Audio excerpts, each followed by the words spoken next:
KYJ Karachi young journalist.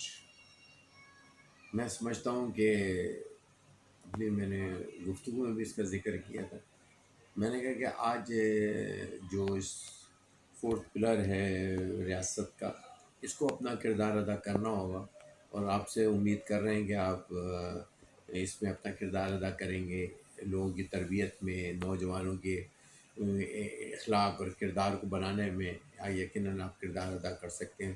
اور دوسرا کہ وجہ سے درخواست ہوگی کہ آپ نے نفع نقصان کے بغیر، کسی مصلحت پسندی کے بغیر حق و سچ کو عوام تک پہنچانا ہے، تاکہ لوگوں کے اندر یہ ہو کہ نہیں، کوئی ہے جو حق کے ساتھ کھڑا ہے، کوئی ہے جو سچ کے ساتھ کھڑا ہے. اور حق اور سچ کے ساتھ کھڑے ہونے والے لوگ حسینی کہلاتے ہیں. وہ جو ظلم سہتے ہیں یا ظلم کا مقابلہ نہیں کرتے ہیں. اور ظلم تو آج کربلا نے ہمیں ڈیفائن کر دیا یہ کہ ایک راستہ جو ہے عزیمت کا راستہ ہے، اور ایک راستہ وہ ہے جس کے اندر رخصت کا راستہ ہے.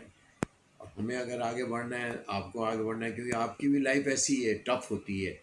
آپ نے جس کے خلاف بول دیا یا جس کے ہو گیا، آپ نے سچ بول دیا، تو آپ کو نفع نقصان دونوں نمٹنے پڑتے ہیں. میں سمجھتا ہوں کہ ہمت سے کام کریں. یہ قلم میں ہے نا، میرے ہاتھ میں قلم ہے، میرے ذہن میں اجالا، مجھے کیا دبا سکے گا کوئی، میں ظلمتوں کا ہوا پالا، مجھے فکر امن عالم. مجھے اس قوم کا غم ہے کہ یار میری آقا کی امت کس آزمائش سے گزر رہی ہے، دنیا کا مسلمان آج کس آزمائش سے گزر رہا ہے.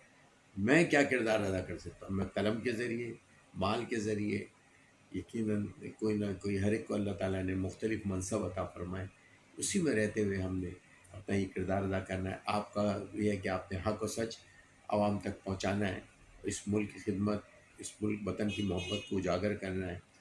اور علامہ اقبال رحمۃ اللہ نے اس کو ایک شعر میں اس کو مضمون کو سمجھایا کہ ہمارے مقصد کیا ہے، کہ کی محمد سے وفا تو ہم تیرے ہیں، یہ جاں ہے چیز کیا لہو قلم تیرے. اور امید کرتے ہیں کہ آپ اسی پیغام کو عام کریں گے، اسی کے تحت اپنے جرنلزم کو آگے بڑھائیں گے. اللہ آپ کا حامی و ناصر.